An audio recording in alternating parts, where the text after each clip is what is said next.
suppose my typical training day diet, I'm a teacher, so I'm lucky enough that I kind of have a consistent day ahead of me and a structured day. So in the morning time, I'd always have my bowl of porridge with some sliced banana in it before I go to school. At break time then, around 11 o'clock, I'd always have a banana, an apple, and maybe some protein balls that I would have made myself at home at the weekends. After school then is when I'd have my pre-match meal, we'll say, at 4 o'clock, because training is usually scheduled for 7, 7:15, and that's when I'd have my high carb diet. On a training day, I'd probably eat up to 4 or 5 times a day, just with different snacks.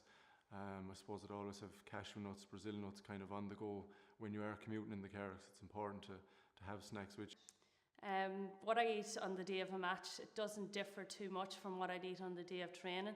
Probably the biggest difference is a match, if it's on a Sunday, it's usually at 2 o'clock, and it's a little bit hard maybe to get your meals in. So what I'd do is maybe have 2 breakfasts, and I'd get up early and have porridge or cereal, and then maybe closer to the time, maybe 2 or 3 hours, probably about 3 hours before the match, I'd have scrambled egg and toast just before I leave the house. Then after the match, it's so important to get something in straight away, and usually we're eating with the team, so it's usually pasta based or rice based dish, and with your chicken and your meat in it.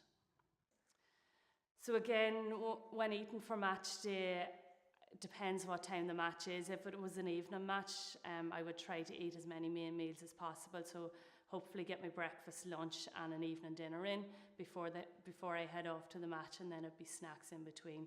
So if I know it's most matches will be tough, I might have my largest meal at 1 o'clock in the day, and then something smaller closer to the time, like a sandwich about 2 or 3 hours before I head off, and then my snacks in between, which is always fruit or yogurts.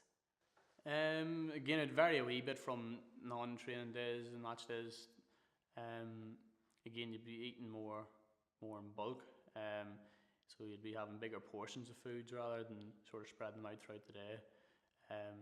Again, there's no real time limit as to when you can eat your foods when you have no training or whatever, so whenever it suits you, I suppose you can eat it. That's a big advantage, whereas when you're playing football or whatever, you have to eat maybe 2 or 3 hours before a match or whatever, but you're just eating sort of larger quantities of food when you have no training, and just stocking up on all the sources and the carbs and stuff like that. Probably typical training day, you'd probably get breakfast in the morning at maybe 7, half 7, and usually be porridge and with some mixed nuts, a bit of fruit as well, some grapes, blueberries, raspberries, and maybe a banana as well.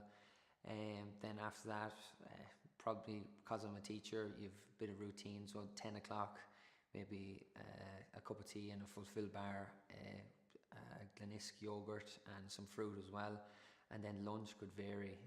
You could bring, because it'd be a training day, you'd probably get some carbs in, so chicken and some pasta, and then maybe try and get a light snack in again before training, a couple hours beforehand, and then we get food, dinner after training. So that could be anything from lasagna, chicken curry after training.